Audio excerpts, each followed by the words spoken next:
Haleluya. Tuhan memberkati kita pada pagi hari ini, amin. Dia memberikan kepada kita dan sehat secara jasmani terlebih secara rohani. Dia selalu menghibur kita lewat Roh Kudus-Nya dan memberikan kita berkat-berkat setiap hari. Dan pada waktu yang indah ini dia Roh Kudus mengurapi kita dan memakai mulut kita dan memberikan telinga kepada kita menjadi telinga seorang murid yang baik untuk mendengarkan firman Tuhan. Dan mata, Yesus telah mencelipkan mata orang yang buta supaya dia dapat melihat seperti Bartimeus. Dia dapat melihat wajah Yesus Kristus bahwa dia adalah juru selamat. Bagi orang-orang yang buta akan firman Tuhan, Yesus Kristus Sang Pengasih datang untuk mencelipkan matanya, mata rohani, untuk membuka bahwa firman yang sempurna dia kecaman ini, firman yang segar dia kecaman ini ditentukan bagi orang-orang yang percaya, yang takut akan Kristus, dan mau bertindak, mau mendengar, dan mau menerima. Itulah sebabnya Roh diberikan Kristus untuk menjaga dan mengajar kita dia kecaman dan menuntun kita kepada seluruh jalan kebenarannya. Haleluya, glory. Bagaimana tentang pembahasan kita minggu kemarin? Itu sudah selesai dan kita akan kepada pembahasan kita pada waktu yang indah ini adalah dimana kita akan membahas tentang di 1 Timotius 2 ayat 8 sampai 15. Dan ini banyak ditentangkan adalah segala yang mengaku dirinya Kristen di berbagai tempat mengenai apakah perempuan bisa mengajar di sebuah perhimpunan atau di tengah-tengah jemaat. Nah, kita tahu bahwa dia kecaman ini dari zaman dulu sampai ke zaman banyak perempuan-perempuan yang mengajar dari mimbar untuk menyampaikan firman Tuhan.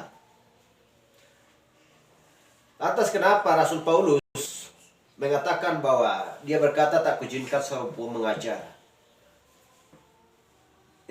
Kalau Rasul Paulus memerintahkan perempuan untuk mengajar atau menyampaikan firman Tuhan, maka dia akan menentang perkataannya sendiri.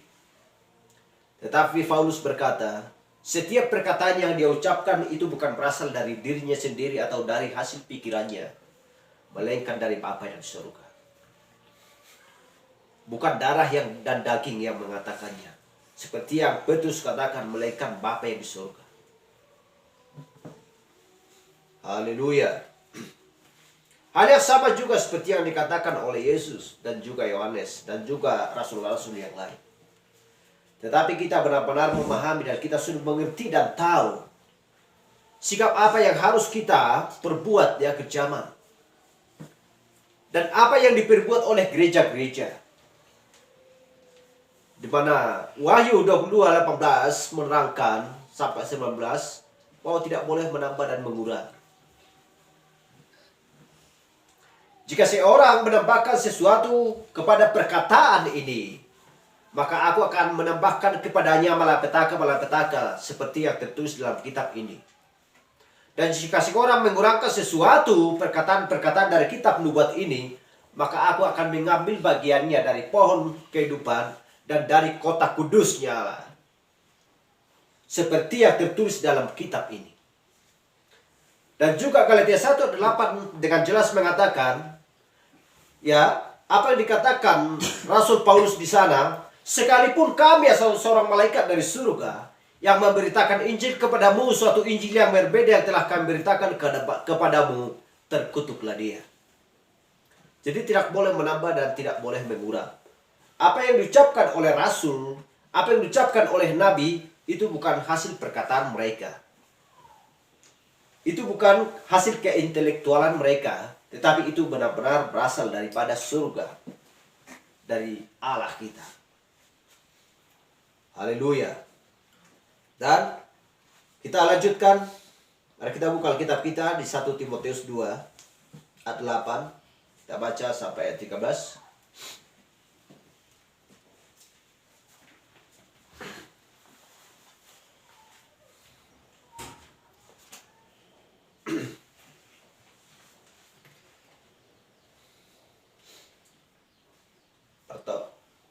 Pertama dahulu dikatakan di atasnya sebagai petunjuk. Ya, saya bacakan 1 Timotius 2 ayat 8 sampai 15. Mengenai sikap orang laki-laki dan perempuan dalam ibadah jemaat. Ayat 8. Oleh karena itu aku ingin supaya di mana-mana orang laki-laki berdoa dengan menadahkan tangan yang suci, tanpa marah dan tanpa perselisihan. Demikian juga hendaknya perempuan, hendaklah ia berdiam, berdandan dengan pantas, dengan sopan dan sederhana. Rambutnya jangan berkembang-kembang, jangan memakai emas atau mutiara, ataupun pakaian yang mahal-mahal. Tetapi hendaklah ia berdandan dengan perbuatan baik, seperti yang layak bagi perempuan yang beribadah. Seharusnya perempuan berdiam diri dan menerima ajaran dengan patuh. Aku tidak mengizinkan perempuan mengajar, dan juga tidak mengizinkannya memerintah laki-laki. Hendaklah ia berdiam diri. Karena Adam yang pertama dijadikan, kemudian barulah Hawa. Lagi pula bukan Adam yang tergoda, melainkan perempuan itulah yang tergoda dan jatuh ke dalam dosa. Tetapi perempuan akan diselamatkan karena melahirkan anak, asal ia bertekun dalam iman dan kasih dan pengudusan dengan segala kesederhanaan. Dibuat di situ dengan segala kesederhanaan. Berarti dengan kata lain, segala sesuatu harus dipakai dengan kesederhanaan. Mari kita berdoa. Bapa kami yang terkasih dalam surga, bagi setiap orang yang memiliki pewayo Tuhan akan mengerti dan tahu untuk melakukan Tuhan sesuai dengan firman-Mu. Bapa yang baik, Engkau selalu menjaga perkataan-Mu. Dan juga setiap orang yang percaya kepada-Mu Tuhan akan menjaga setiap perkataan-Mu, supaya tidak menambah dan juga tidak mengurangkan. Bapa yang baik, Roh-Mu yang bekerja di dalam kami pada waktu yang indah ini, untuk menuntun dan mengajar kami Tuhan. Membasuh pikiran-pikiran, supaya benar memiliki pikiran-pikiran yang murni Tuhan, yang fokus kepada firman-Mu.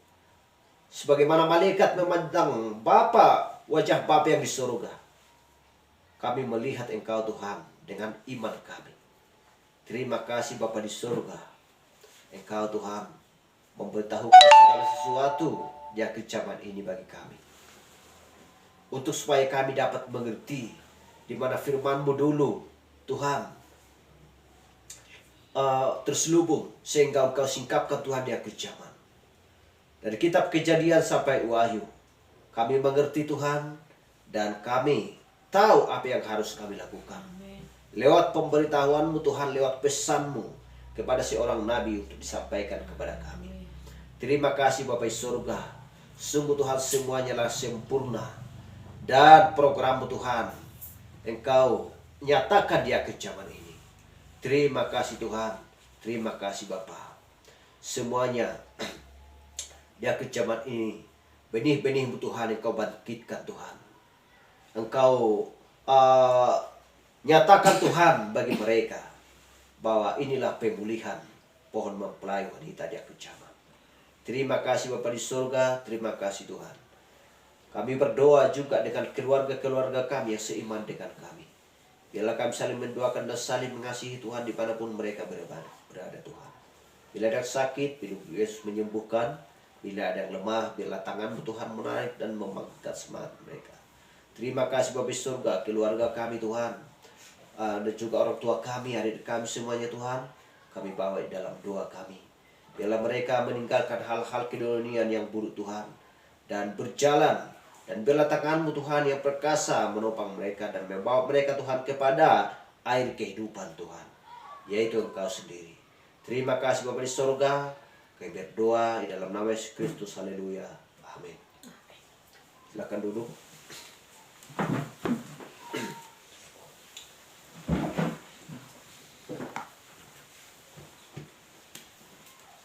Dan kita lihat dengan pasti di sini bahwa 1 Timotius 2 ini 1 Timotius 2 ini 8 sampai 15. Bagi orang yang tidak dapat mengerti akan hal ini, maka mereka tidak akan melakukan. Maka mereka tidak akan memakai ayat tersebut. Dan mereka akan salah memakai ayat ini. Dan mencoba untuk menafsirkan hal-hal yang lain untuk supaya ayat ini bisa dipakai dan memelintir, ya, dan mencoba untuk bersandar kepada pengertiannya diri sendiri. Kita ingat kitab Amsal bahwa dia berkata, janganlah bersandar kepada pengertian dirimu sendiri. Amos 3:7 bahwa Allah berbicara melalui seorang nabi. Dia tidak mau menyatakan rahasia-rahasia terlebih dahulu kepada siapapun, kalau tanpa terlebih dahulu kepada hamba-hambanya, yaitu para nabi. Dari zaman dulu sampai akhir zaman, Tuhan memakai nabi, Tuhan memakai rasul untuk menyampaikan pesannya kepada umat manusia. Tetapi kita lihat bahwa pesan yang disampaikan oleh nabi dan rasul, ya, sesuai dengan ajaran-ajaran di mana pengajar-pengajar mau menafsir dan menyilangkan hasil pikirannya kepada firman Tuhan. Kita mengingat setiap penyilangan akan menjatuhkan kematian. Karena Tuhan tidak menginginkan penyilangan. Hawa menerima ajaran daripada si ular, daripada si setan tersebut, dan Hawa menerima ajaran daripada si Adam, daripada Allah. Tetapi kita lihat Hawa menerima perkataan, ya, perkataan daripada si setan dan juga perkataan daripada Allah. Dan dia mencampurkan, menyilangkan antara kematian dan hidup. Lalu mereka jatuh ke dalam dosa. Haleluya. Dari sanalah asal usulnya, mulanya penyilangan tersebut terjadi. Sehingga mengakibatkan manusia mati. Jadi apabila ada seseorang untuk menyilangkan antara firman dan prinsip, ya, dan konsep manusia, maka fatal akan mengakibatkan kematian dan tidak akan bisa dipulihkan kembali karena sudah sampai kepada tahun-tahun pemulihan. Ini adalah tahun-tahun pemulihan pohon mempelai wanita yang sudah jatuh berabad-abad. Di mana kitab Yoel berkata, aku akan memulihkan kembali apa yang habis dimakan oleh belalang-pelahap, pengirit pindahan, dan pelompat. Aku akan memulihkan kembali.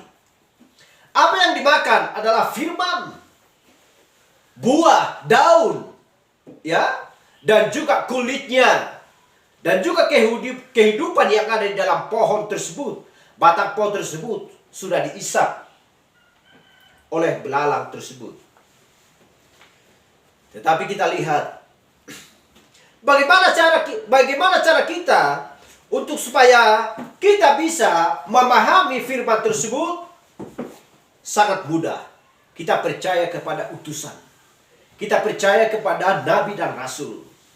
Kita tidak perlu kepada perkataan-perkataan oleh, ya, orang yang pintar, yang belajar sungguh-sungguh Alkitab. Musa diajar oleh Mesir selama 40 tahun. Dia tidak mengerti Alkitab. sebelum dia berjumpa dengan dengan Allah di atas gunung tersebut. Haleluya. Kita lihat juga Abraham.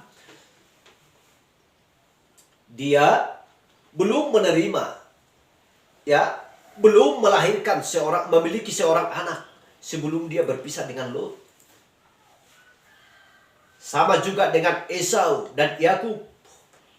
Hal yang sama. Jadi sebelum meninggalkan hal-hal dunia yang berasal daripada dunia ini, maka firman Tuhan tidak akan bisa dipahami. Apa yang dikatakan di sini? Oleh karena itu aku ingin supaya di mana-mana orang laki-laki berdoa dengan menadahkan tangan yang suci, tanpa marah dan tanpa perselisihan. Kita berdoa dengan tangan seperti ini, bisa juga berdoa seperti ini. Tetapi apalah yang selayaknya berdoa bagi seorang laki-laki sesuai dengan firman Tuhan. Gak pernah di dalam pertemuan ibadah jemaat laki-laki berdoa dengan tangan ke belakang atau tangan seperti ini, seperti mencakar, gak ada. Tetapi mereka angkat tangan atau menadahkan tangan seperti ini. Haleluya, supaya tidak bertentangan dengan firman Tuhan. Demikian juga hendaknya perempuan hendaklah ia berdandan dengan pantas, dengan sopan dan sederhana. Rambutnya jangan berkebang-kebang, jangan memakai emas atau mutiara ataupun pakaian yang mahal-mahal. Di mana ini sedang berlangsung di zaman ini? Kita melihat di gereja mana ini sedang berlangsung. Orang yang memakai emas, kalung, berlian dan lain sebagainya, dan juga memakai pakaian yang mahal. Sehingga ada orang yang miskin melihat, dia cemburu, dia iri hati dan lain sebagainya. Sehingga orang yang kaya pamer dengan emasnya, pakaiannya mahal-mahal. Padahal firman Tuhan, tidak satu pun dia kerjakan. Tidak satu pun dia lakukan. Untuk apa mereka datang beribadah? Menunjukkan pakaian emas atau mau mendengarkan firman Tuhan dengan tekun?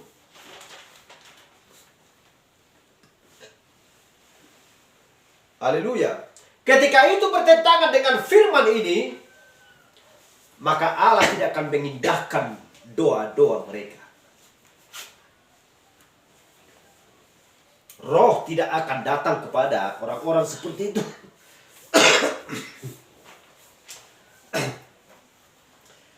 Jadi harus perempuan memakai pakaian sederhana, juga laki-laki memakai pakaian yang sederhana,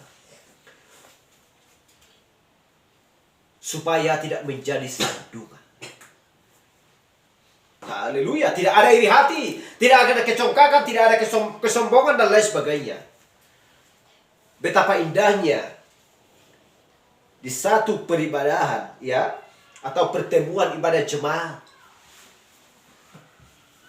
Mereka semua sederhana, baik kaya, baik miskin dan lain sebagainya. Mereka terlihat sederhana semuanya.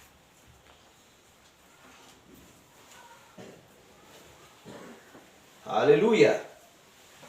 Lalu Tuhan memberikan roh kepada mereka di tengah-tengah ibadah mereka, supaya mereka bisa bernubuat dan lain sebagainya.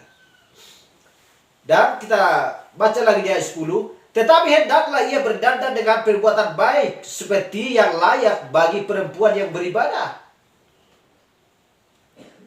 Seharusnya lah perempuan berdiam diri dan menerima ajaran dengan patuh. Seharusnya lah perempuan berdiam diri dan menerima ajaran dengan patuh. Kalau firman ini sudah mengatakan perempuan berdiam diri, berarti janganlah mengajar, jangan berbicara. Dia hanya tinggal menerima ajaran dengan patuh. Tidak ada pekerjaan yang lain. Demikianlah firman Tuhan. Haleluya. Dan 12.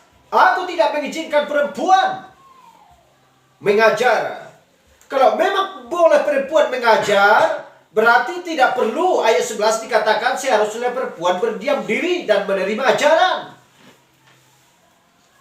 Berarti kalau dikatakan demikian, dengan jelas bahwa dikatakan aku tidak mengizinkan perempuan mengajar. Dan juga tidak mengizinkannya memerintah laki-laki, hendaklah ia berdiam diri. Haleluya. Memerintah laki-laki bukan di rumah loh. Ini aturan ibadah jemaat. Bukan di rumah, bukan di kantor, bukan di sekolah dan lain sebagainya. Bolehkah perempuan memerintah laki-laki? Ya boleh. Di rumah boleh, di sekolah juga boleh, di kantor dan juga di alamat dan lain sebagainya. Tetapi dialamatkan, ditugaskan di sini, diperintahkan di sini di dalam pertemuan ibadah jemaat. Haleluya. Haleluya.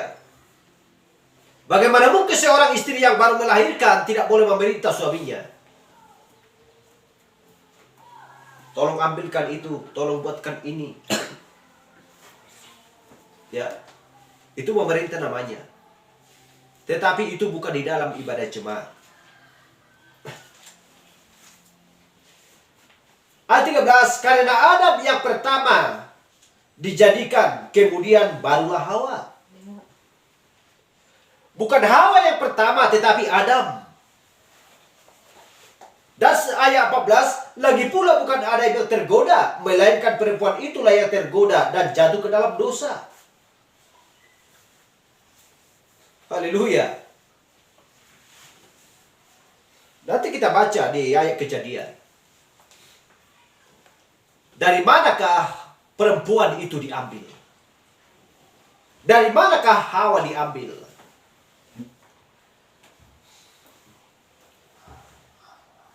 Siapakah yang tergoda yang sebenarnya? Adalah Hawa.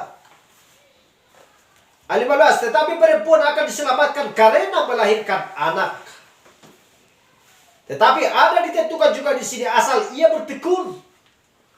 Sekalipun ia melahirkan seorang anak, kalau dia tidak bertekun dengan iman dan kasih dan pengudusan, haleluya, dia juga tidak akan bisa diselamatkan. Tidak ada alasan aku sudah melahirkan laki-laki. Ya, gak ada alasan seperti itu. Dikatakan di sini, asal ia bertekun dalam iman dan kasih dan pengudusan dengan segala kesederhanaan. Tidak kurang dan tidak lebih. Haleluya, dengan segala kesederhanaan.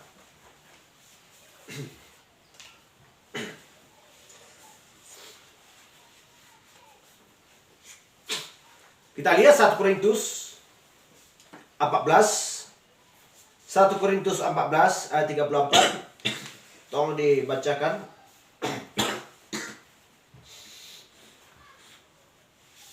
1 Korintus ya. 1 Korintus 14 ayat 34.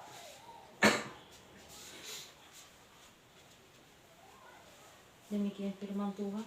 Sama seperti dalam semua jemaat orang-orang kudus, perempuan-perempuan harus berdiam diri dalam pertemuan-pertemuan jemaat, sebab mereka tidak diperbolehkan untuk berbicara.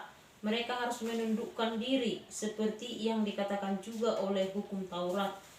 Ya. Sama seperti dalam semua jemaat orang-orang kudus, perempuan-perempuan harus berdiam diri. Di mana? Di pertemuan jemaat. Sebab mereka tidak diperbolehkan untuk berbicara. Mereka harus menundukkan diri, seperti yang dikatakan juga oleh hukum Taurat. Haleluya.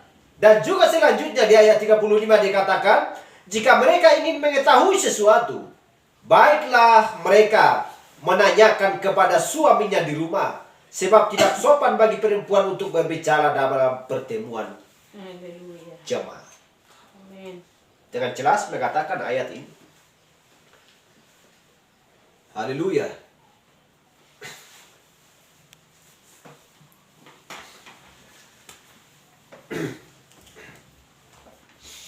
Biar jelas kita melihat ya. Dan kita lihat ayat 37, jika seorang menganggap dirinya nabi atau orang yang mendapat karunia rohani, ia harus sadar bahwa apa yang kukatakan kepadamu adalah perintah Tuhan. 38, tetapi jika ia tidak mengindahkannya, janganlah kamu mengindahkan dia. Dengan jelas dikatakan di sini, janganlah kamu mengindahkan dia. Jika seorang menganggap dirinya nabi atau orang yang mendapat karunia rohani, ia harus sadar bahwa apa yang kukatakan kepadamu adalah perintah Tuhan, bukan perintah Rasul Paulus. Ya, amin. Haleluya. Perintah Tuhan kepada Rasul Paulus. Dan apakah pernah di sini Rasul Paulus menentap perkataannya yang disampaikan oleh Allah kepadanya? Pernahkah Rasul Paulus mengizinkan perempuan mengajar? Tidak. Karena dia dengan jelas mengatakan di sini tak kuizinkan perempuan mengajar. Kalau dia melawan perkataannya berarti dibawa ke seorang rasul.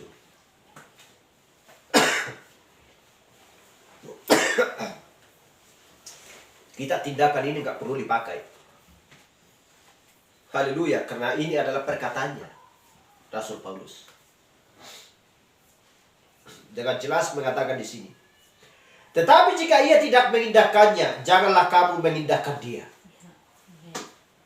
Janganlah kamu mengindahkan dia. Jangan setuju yang dimaksudkan. Jangan percaya. Sebab firman Tuhan ada di sini tertulis bahwa perempuan tidak akan bisa mengajar dan memerintah laki-laki dalam pertemuan ibadah jemaat.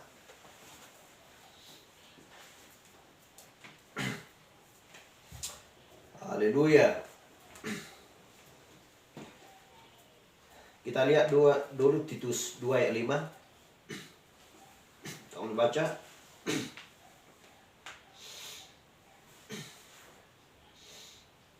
Titus 2 ayat 5. Demikian firman Tuhan. Hidup bijaksana dan suci, rajin mengatur rumah tangganya, baik hati dan taat kepada suaminya, agar firman Allah jangan dihujat orang. Ya, hidup bijaksana dan suci, rajin mengatur rumah tangganya, baik hati dan taat kepada suaminya, agar firman Allah jangan dihujat orang. Ini adalah firman Tuhan, bukan perkataan manusia. Bukan hasil, ya, bukan hasil pemikiran manusia. Bukan hasil keintelektualan manusia. Ini bukan hasil sekolah. Ini bukan hasil ahli teologi. Ini bukan hasil perkataan-perkataan dari pengajaran-pengajaran dari hal-hal yang lain. Tetapi mutlak ini adalah perkataan Tuhan melalui seorang rasul. Haleluya.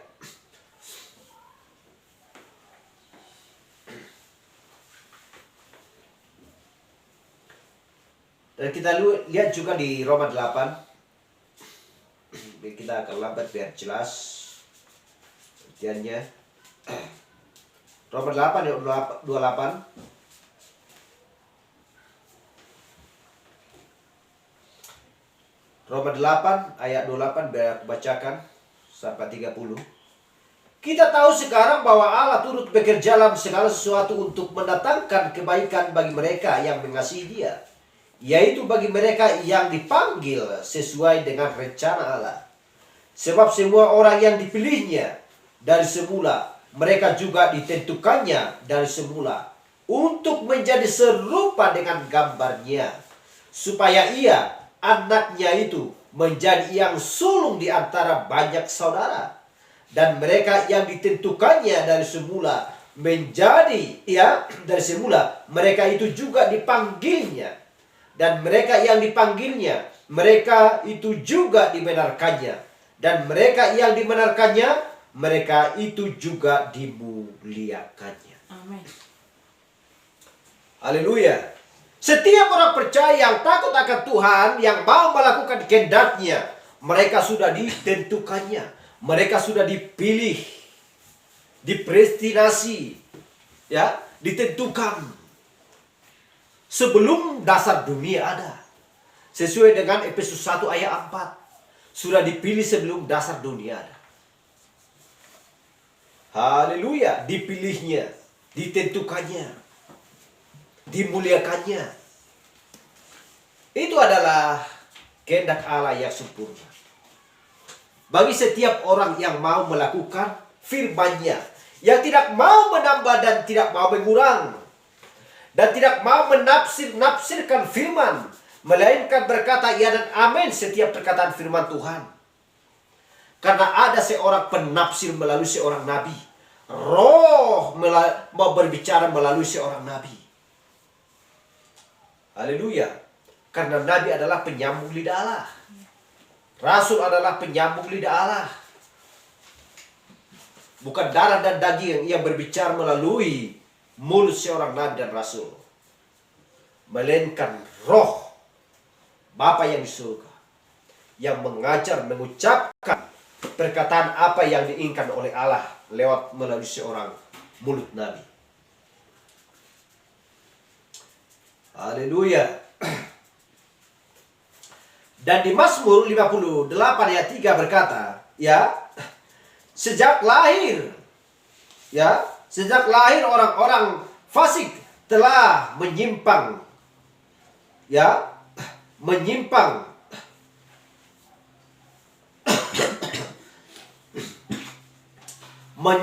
dari sudah menyimpang sejak dari kandungan. Dari sejak kandungan atau pendusta-pendusta telah sesat. Haleluya. Jadi ada penentuan, ada pilihan. Kalau sudah ditentukan Tuhan, mereka tidak akan bisa lagi berdusta. Mereka tidak mau lagi menginginkan pikiran mereka sendiri, melainkan keinginan Allah sesuai dengan kehendaknya.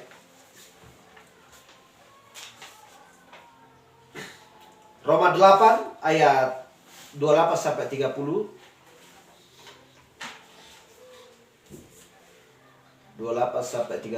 Sudah kita baca tadi ya. Kita buka Kejadian 2 ayat 7.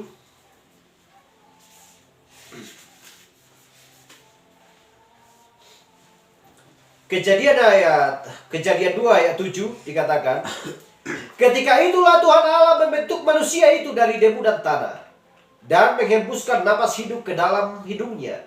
Demikianlah manusia itu menjadi makhluk yang hidup. Kejadian 2 ayat 7. Kejadian 5 ayat 2 kita lihat.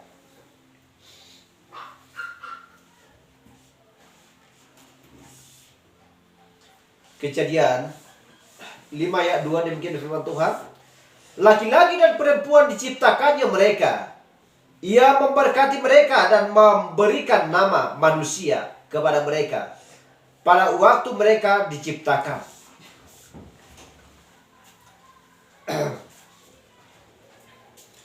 Kejadian 2 ayat 21 kita kembali. Lalu Tuhan Allah membuat manusia itu tidur nyenyak. Ketika ia tidur, Tuhan Allah mengambil salah satu rusuk daripadanya, lalu menutup tempat itu dengan daging. Kita lihat di sini. Jadi Adam diciptakan oleh Allah dari debu dan tanah.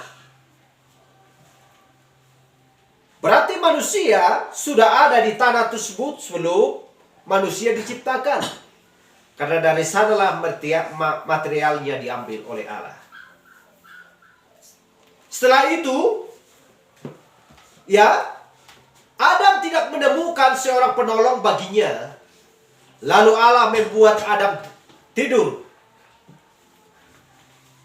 Dan Allah mengambil tulang rusuk, salah satu tulang rusuk daripada Adam dan membuatnya perempuan, seorang penolong bagi Adam. Kita perhatikan. Berarti dari manakah Hawa itu diambil? dari salah satu tulang rusuk Adam. Nah, pertanyaan, apakah boleh perempuan yang diambil salah satu dari tulang rusuk Adam untuk memerintahkan Adam tersebut? Sedangkan dia diambil dari salah satu tulang rusuknya, dia diambil dari tubuhnya. Kita adalah tubuh Yesus Kristus, dan kita tidak bisa memerintah Yesus Kristus, tidak bisa mengajar Yesus Kristus. Yesus Kristuslah sang pengajar kita. Perempuan harus tunduk kepada suaminya. Istri harus tunduk kepada suaminya. Haleluya. Dan tidak boleh perempuan untuk mengajar kepala. Sebab kepala adalah laki-laki. Perempuan diambil dari salah satu tulang rusuk laki-laki. Haleluya. Seperti yang sudah kita baca tadi, bukan Hawa yang tergoda. Ya, bukan Adam yang tergoda, melainkan Hawa. Gerejalah yang jatuh. Perempuan adalah perambang gereja. Siapa yang menebus? Adalah laki-laki yang perkasa, yaitu Tuhan Yesus Kristus. Haleluya. Gak layak perempuan mengajar di dalam pertemuan ibadah Jumat. Gak ada jalannya. Gak ada tertulis dari kitab Kejadian sampai Wahyu. Haleluya.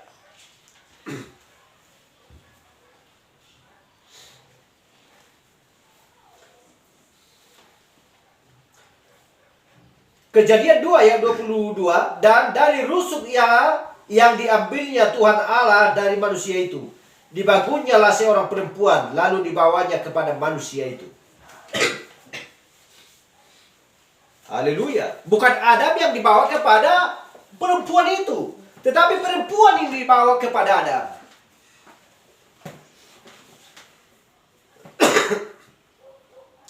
Siapa yang dipanggil Bapakku akan datang kepadaku. Yesus Kristus adalah anak yang membawa kita kepada Bapa.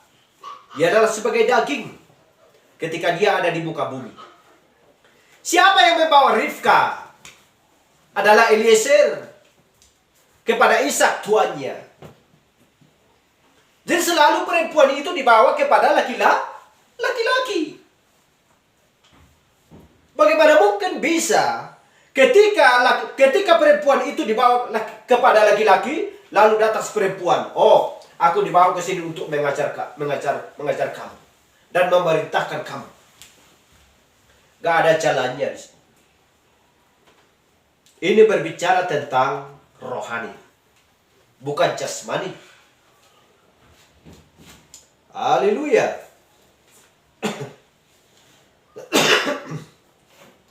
Yoel 2 ayat 28. Kita lihat dulu di Yoel 2 ayat 28 dikatakan di sini. Kemudian daripada itu akan terjadi bahwa aku akan mencurahkan rohku ke atas semua manusia. Maka anak-anakmu laki-laki dan perempuan akan bernubuat, orang-orangmu yang tua akan mendapat mimpi, teruna-terunamu akan mendapat penglihatan-penglihatan, juga ke atas hamba-hambaku laki-laki dan perempuan akan kucurahkan rohku pada hari-hari. Akan bernubuat. Apakah salah perempuan bernubuat? Karena ini adalah janji Allah. Aku akan mencurahkan rohku ke atas semua manusia. Maka anak-anakmu laki-laki dan perempuan akan bernubuat. Nah, apakah arti bernubuat? Haleluya. Apakah arti bernubuat? Bernubuat artinya adalah memberitahukan sesuatu di bawah pengilhaman. Haleluya. Atau meramalkan sesuatu. Jadi bukan berarti salah perempuan untuk bernubuat. Karena itu sudah janji Allah. Tetapi bernubuat artinya, ya, artinya bukan berarti mengajar. Bernubuat bukan berarti mengajar. Gak ada jalannya bernubuat itu artinya mengajar di tengah-tengah ibadah jemaat. Haleluya.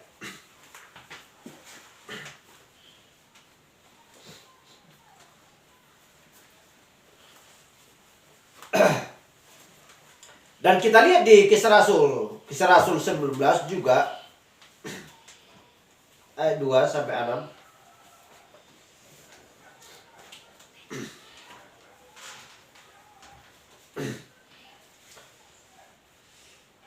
Ya. Kita sudah baca tadi Yoel 2 ayat 28. Apakah arti bernubuat? Bernubuat bukan berarti mengajar. Bukan berarti berkhotbah dari mimbar. Ya, untuk mengajar jemaat.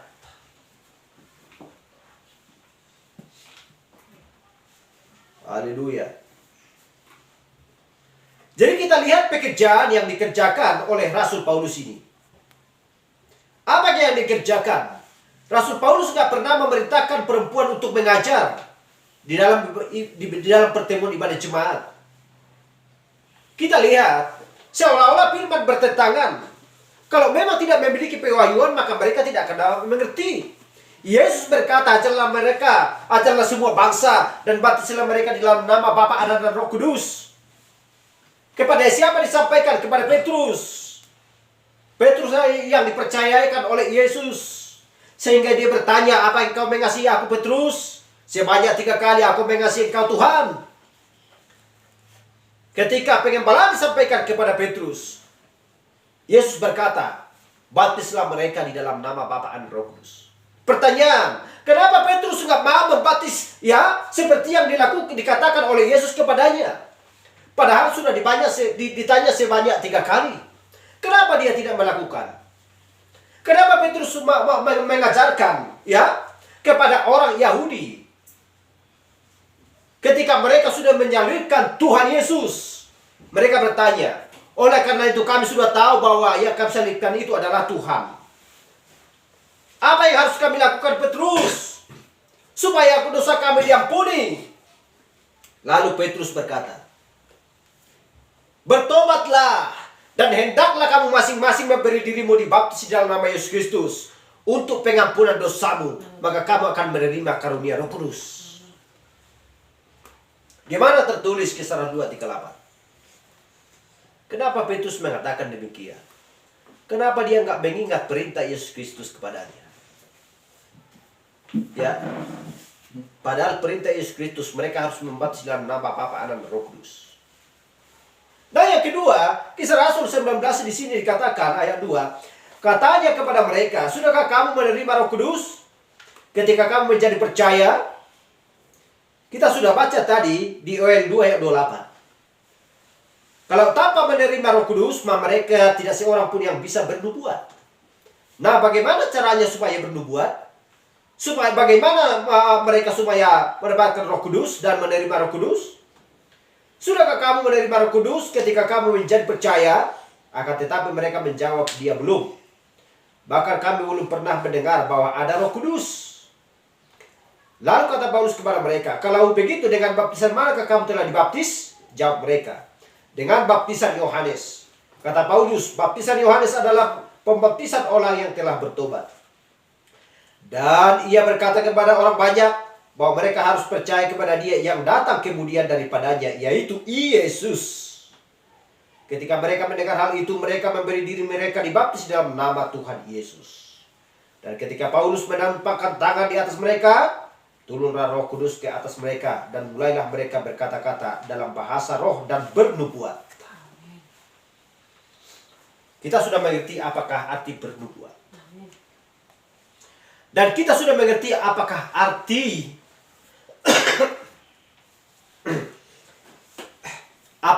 nabiah. Haleluya. Kita lihat dulu di Keluaran 15 ayat 20 sampai 21.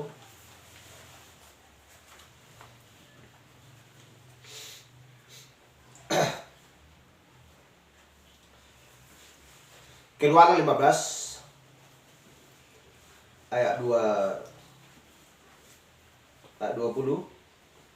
Lalu Miriam nabiah itu sudah saudara perempuan Harun mengambil rebana di tangannya, dan tampillah semua perempuan mengikutinya memukul rebana serta menari-nari dan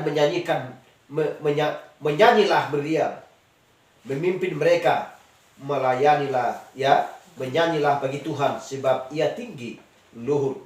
Kuda dan penunggangnya dilemparkannya ke dalam laut. Miriam adalah seorang nabiah. Apakah Miriam pernah mengajar?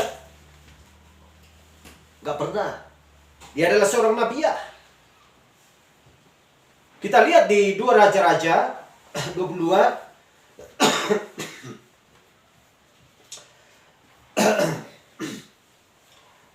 2 Raja-Raja ayat 22 ayat 14 ayat 2 Raja-Raja 22:14, tolong dibaca. Demikian firman Tuhan. Maka pergilah Imam Hilkiah, Ahikam, Akbor, Safan dan Asaya kepada Nabiah Hulda, istri seorang yang mengurus pakaian-pakaian, yaitu Salum binti Kuwa bin Harhas. Nabiah itu tinggal di Yerusalem di perkampungan baru mereka. Mereka memberitakan semuanya kepadanya. Kita lihat, Hulda adalah seorang nabiah. Ya, Hulda adalah seorang nabiah. Dan dia juga pernah seorang hakim bagi bangsa Israel. Dia adalah seorang hakim. Tetapi seorang hakim bukan seorang pengajar. Gak ada kaitannya antara rohani dengan jasmani. Gak ada kaitannya dengan firman Tuhan dengan politik. Itu gak bisa menyatu. Dan itu tidak bisa diketemukan dan tidak bisa disatukan. Kalau itu disatukan akan terjadi penyilangan. Politik dengan firman Tuhan itu tidak akan bisa dicampurkan. Dari mana berasal politik? Dari si setan. Jangan kau percaya. Makanlah. Jikalau kau memakan, matamu akan terbuka. Kamu akan sama seperti Allah, mengetahui yang baik dan yang jahat. Kita lihat.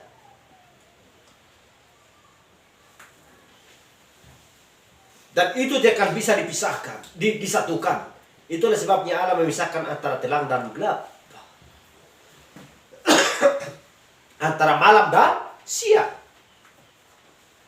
Jadi perkataan manusia dengan perkataan Tuhan itu tidak akan bisa disatukan. Haleluya.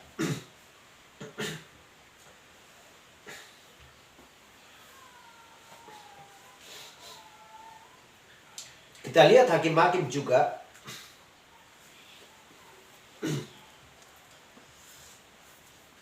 Ya, Hakim-Hakim 4 ayat 4. Tolong dibaca.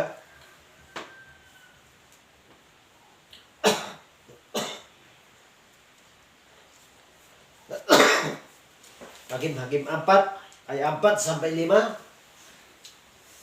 Hakim-Hakim 4 ayat 4. Pada waktu itu Deborah seorang nabiah, Ya. istri Lapidot, memerintah sebagai hakim atas orang Israel. Ya. 5.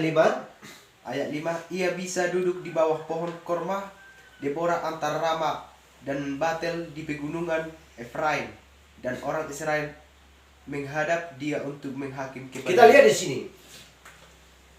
Deborah adalah seorang nabiah dan juga dia seorang hakim bagi bangsa Israel. Jelas mengatakan di sini. Tetapi dia adalah seorang hakim, bukan hakimnya Allah. Hakim bagi orang yang percaya, bagi rasul dan nabi adalah Allah. Hakim kita adalah Allah. Amin. Haleluya. Jadi tidak akan bisa dicampurkan hakim yang ada di dalam gedung sana, dicampurkan kepada hakim, ya, yaitu hakim kita Allah.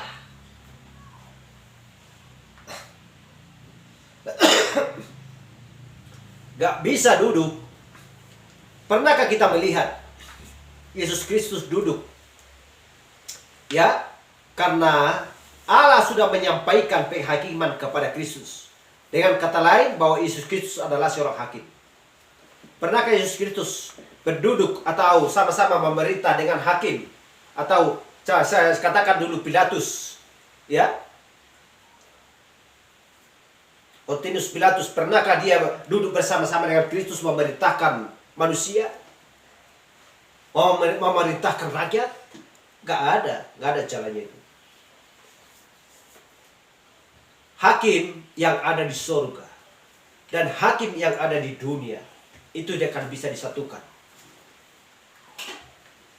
Haleluya, itu akan dipisahkan. Jadi gak bisa politik bercampur dengan firman Tuhan. Kalau pemerintahan, politik, ya silahkan. Firman, ya benar. Tetapi itu tidak akan bisa disatukan. Pada waktu itu Deborah, seorang nabiah, istri Lapidot, memerintahkan sebagai hakim atas orang Israel. Dia adalah seorang nabiah. Tetapi arti nabiah, arti bernubuat bukan berarti seorang pengajar. Deborah gak pernah mengajar dari mimbar, memberitakan firman, mengajar dengan firman Tuhan atau hukum Taurat. Dia hanya bernubuat. Dia hanya menyampaikan apa yang dikatakan oleh Allah kepadanya. Cukup hanya demikian, ada ukurannya. Haleluya. Itu pun kalau ada seorang perempuan, seorang hakim, kita lihat dulu apakah suaminya dulu sebagai seorang raja. Ketika suaminya sudah meninggal, dia adalah seorang ratu dan dia harus menggantikan dia sebagai hakim. Kalau memang suaminya dulu hakim ketika suaminya hidup, harus suaminya yang menggantikan sebelum ada hakim yang lain untuk menggantikannya dia juga. Haleluya.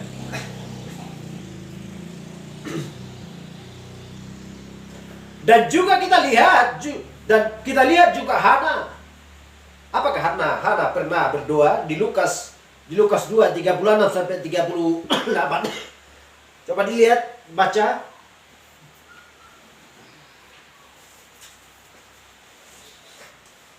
Lukas 2 36. Demikian firman Tuhan. Lagi pula di situ ada Hana, seorang nabi perempuan, Ya. anak Penuel dari suku Asyir. Ia sudah sangat lanjut umurnya sesudah kawin. Ia hidup 7 tahun lamanya bersama suaminya. Sampai 38. Dan sekarang ia janda dan berumur 84 tahun. Ia tidak pernah meninggalkan bait Allah dan siang malam beribadah dengan berpuasa dan berdoa. 38. Dan pada ketika itu juga datanglah ia ke situ dan mengucap syukur kepada Allah dan berbicara tentang anak itu kepada semua orang yang menantikan kelepasan untuk Yerusalem. Amin. Ya.